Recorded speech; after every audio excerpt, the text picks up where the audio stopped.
एबे एबे आसला बोर्ड तरफ गोटे बहुत ही बड़ घोषणा। तो एथर तुम दुई थर हम बोर्ड परीक्षा। तो कहार हम कि एग्जाम। तो नवम दशम पिला निहाती वीडियो को वाच करूँ। वीडियो को जमा भी स्किप करूँ नहीं। चैनल को नकर आसले चैनल को सब्सक्राइब कर दिंतु। पाखे बेल आइकन को क्लिक कर दियो जहाँ नोटिफिकेशन सर्वप्रथम पाइपर। वीडियो को निजे सांग मंत्री शेयर कर दिंतु जहाँ वीडियो लाभ उठे जो नाम टेलीग्राम ग्रुप जॉइन आती। तो अभी जो टेलीग्राम ग्रुप जॉइन हो जाओ। डिस्क्रिप्शन लिंक अच्छे कारण जब भी किसी इनफर्मेशन अपडेट आस तो सर्वप्रथम टेलीग्राम ग्रुप दीजिए। तो समस्त टेलीग्राम ग्रुप जॉइन हो। तो चलते डेट वीडियो स्टार्ट करवा। तो वीडियो को बड़ा पूर्व समस्त वीडियो को टोटल लाइक कर दियो। चैनल करते चैनल को सब्सक्राइब मत कर दियो। चलो देखिए कौन रही। तो देख पिला माने central board of secondary education CBSE पक्षर परिचालित बोर्ड परीक्षा वर्ष को दुई थर अनुष्ठित हम।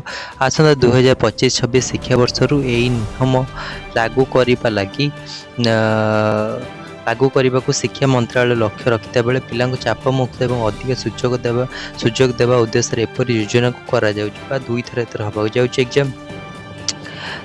तेबे वर्ष को दुई थर बोर्ड परीक्षा केवल अनुष्ठित हो तापर समस्त प्रकार पदक्षेप नेबाक शिक्षा मंत्रालय सीबीएसई को कहते।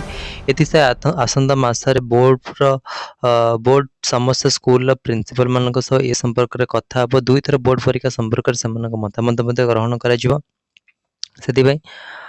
अन्य पाखे एवं सेमिस्टर व्यवस्था कौन योजना नथिबार मंत्रालय पक्षर कहुई। सूचनाजोग्य 2020 जातीय शिक्षा नीति अधीन नूतन करिकुलम फ्रेमवर्क बा एनसीए प्रस्तुत होइछि। एनसीएफ रे वर्ष दुई थर सीबीएसई बोर्ड परीक्षा आयोजन मध्य व्यवस्था रही पूर्व मंत्रालय पक्षर कहुई।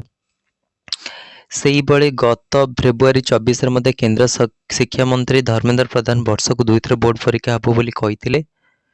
2025-26 शिक्षा वर्ष के लागू हो पारे बोली से सूचना देते। देख पिला माने आ तुम मैंने कमेंट जाने कि आम ओडिशा बोर्ड जति आम दुई थर बोर्ड एग्जाम करके जमी पूर्व होता है ठीक हम कि पूरा ध्यान कौन से जान। तो आज वीडियो भल लगे समस्त वीडियो को लाइक कर दियो। चैनल को सब्सक्राइब मत कर दियो। तो रोचे नमस्कार।